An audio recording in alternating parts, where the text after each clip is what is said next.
Selamat pagi teman-teman, hari ini kelompok kami akan membahas mengenai pengukuran risiko. Yang pertama, definisi pengukuran risiko.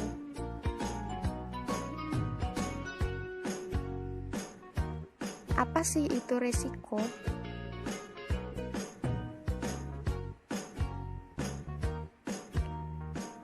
Risiko secara umum yaitu bahaya, akibat, atau konsekuensi yang dapat terjadi akibat sebuah proses yang sedang berlangsung atau kejadian yang akan datang.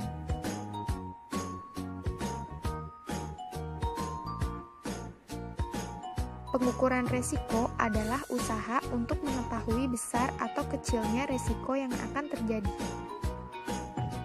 Hal ini dilakukan untuk melihat tinggi rendahnya risiko yang dihadapi perusahaan, kemudian bisa melihat dampak dari risiko terhadap kinerja perusahaan sekaligus bisa melakukan risiko mana yang paling relevan. Manfaat pengukuran risiko.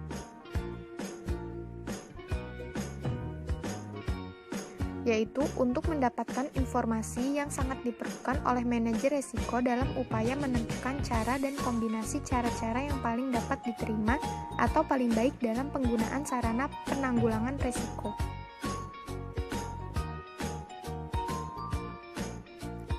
Dimensi pengukuran risiko. Yang pertama, besarnya frekuensi kerugian, artinya berapa kali terjadinya suatu kerugian selama satu periode tertentu. Yang kedua, tingkat kegawatan atau keparahan dari kerugian-kerugian tersebut, artinya untuk mengetahui sampai seberapa besar pengaruh dari suatu kerugian terhadap kondisi perusahaan, terutama kondisi finansialnya.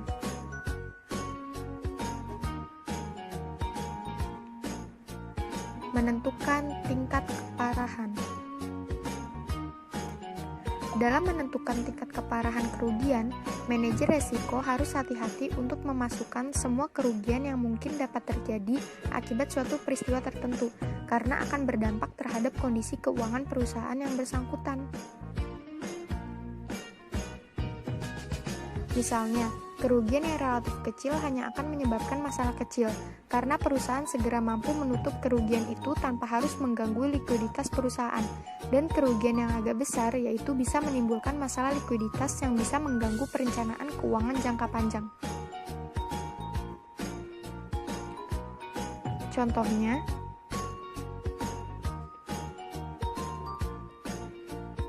musibah kebakaran yang menghanguskan bangunan perusahaan beserta isinya yang menimbulkan total kerugian 500 juta rupiah. Untuk melakukan pemulihan, perusahaan harus menghentikan usahanya selama 6 bulan, sehingga diperkirakan menimbulkan kerugian karena tidak memperoleh pendapatan sebesar 600 juta rupiah. Sehingga, jika dijumlahkan, perusahaan akan menderita kerugian sebesar 1 miliar 100 juta rupiah. Jika kerugian tidak sanggup ditanggung perusahaan dalam waktu dekat, maka perusahaan dapat berakibat gulung tikar.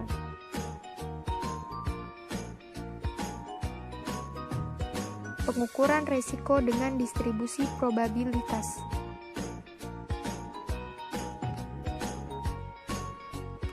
Probabilitas adalah kemungkinan terjadinya suatu kejadian atau peristiwa dari serangkaian peristiwa yang mungkin terjadi dan sifatnya adalah mutually exclusive atau saling pilah. Sehingga jika dijumlahkan, hasilnya sama dengan 1. Distribusi probabilitas menunjukkan probabilitas bagi masing-masing outcome atau kejadian yang mungkin. Terdapat 3 macam distribusi probabilitas memperhatikan outcome yang mungkin untuk 1. Total kerugian per tahun. 2. Banyaknya kejadian per tahun. 3. Kerugian per kejadian.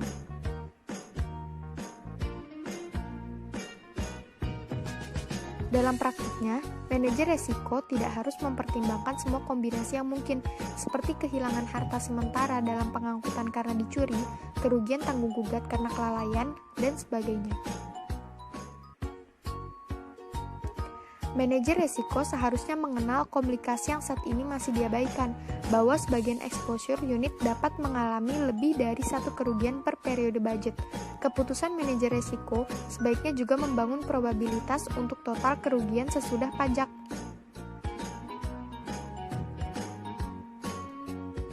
Konsep probabilitas.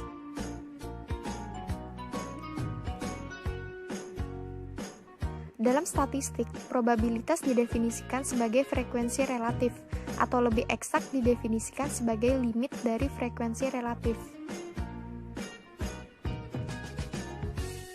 1. Aksioma yang mendasari definisi probabilitas. Dapat dinyatakan bahwa ada 3 aksioma yang mendasari definisi probabilitas, yaitu: probabilitas adalah suatu nilai atau angka yang terletak antara 0 dan 1 yang diberikan pada masing-masing event. Jumlah hasil penambahan keseluruhan probabilitas dan event-event yang saling pilah adalah 1. Probabilitas suatu event yang terdiri dari sekelompok event yang saling pilah dalam suatu set adalah hasil penjumlahan dari masing-masing probabilitas tersebut. 2. Probabilitas merupakan aproksimasi. Kita dapat mengetahui probabilitasnya secara mutlak, hanya dalam kasus-kasus tertentu yang sangat jarang terjadi. 3. Percobaan trial yang independen. Contoh, kita melemparkan 2 buah mata uang sebanyak 2 kali. Bagian depan koin ini bergambar burung Garuda dan belakangnya tulisan angka 500. Sampel space yang diperoleh mungkin burung-burung, burung tulisan, tulisan burung, atau tulisan-tulisan. Dengan demikian, ada 4 kemungkinan hasil yang diperoleh dalam 2 kali percobaan, dan untuk masing-masing hasil, kita dapat menetapkan probabilitas sebesar 1/4. 4. Random atau acak.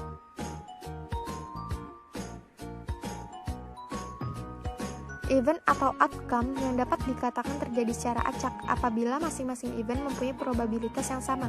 Kartu remi yang sudah dikocok dengan baik akan mempunyai kesempatan yang sama untuk ditarik, yaitu 1/52. Hal ini dapat dikatakan bahwa penarikan tersebut bersifat acak. 5. Peranan event atau outcome yang independen dan acak atau random. Keacakan dan ketidaktergantungan atau independent event mempunyai peranan yang sangat penting dalam asuransi. Underwriter atau penanggung akan berusaha untuk mengklasifikasikan unit-unit exposure ke dalam kelompok ketika kejadian atau kerugian dapat dianggap sebagai event yang independen.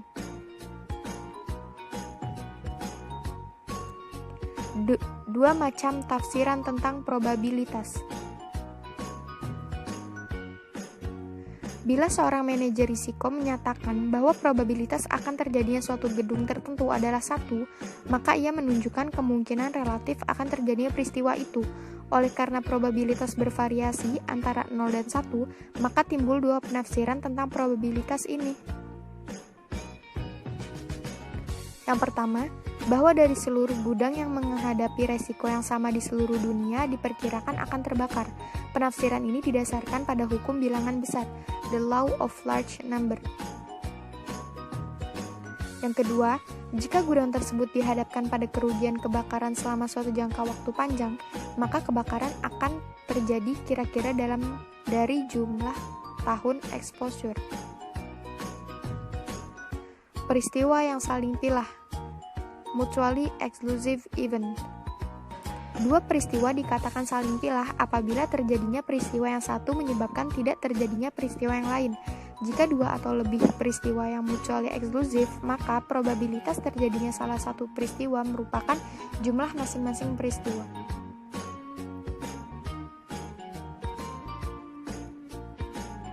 Jadi, A dan B merupakan 2 peristiwa yang mutually exclusive, maka probabilitas terjadinya A atau B dinyatakan sebagai berikut. P, A atau B sama dengan PA ditambah PB.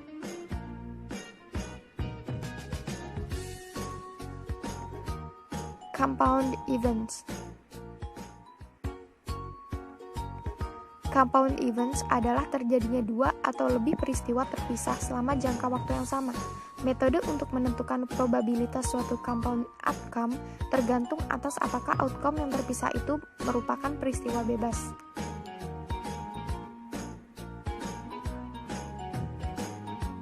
Contoh, probabilitas terbakarnya gudang A adalah 1/20, probabilitas terbakarnya gudang B adalah 1/40, maka probabilitas kedua gedung itu akan terbakar adalah sama dengan 1/20 dikali 1/40 sama dengan 1/800. Peristiwa bersyarat, conditional outcomes. Misalnya, perusahaan menggunakan uang untuk periklanan produk tertentu sebagai peristiwa A, dan peristiwa B menyatakan kemajuan penjualan produk yang diiklankan. Peristiwa semacam ini dinamakan peristiwa bersyarat, yaitu peristiwa B terjadi bila peristiwa A telah terjadi. Probabilitas terjadinya peristiwa A dan B dapat dihitung.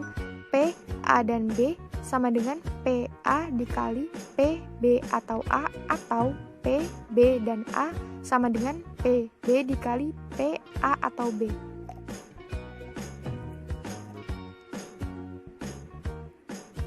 Peristiwa yang inklusif.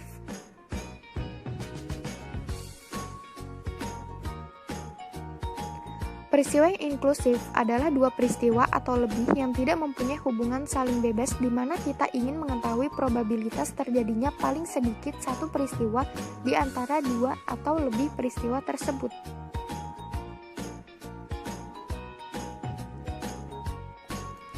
Terima kasih atas perhatiannya.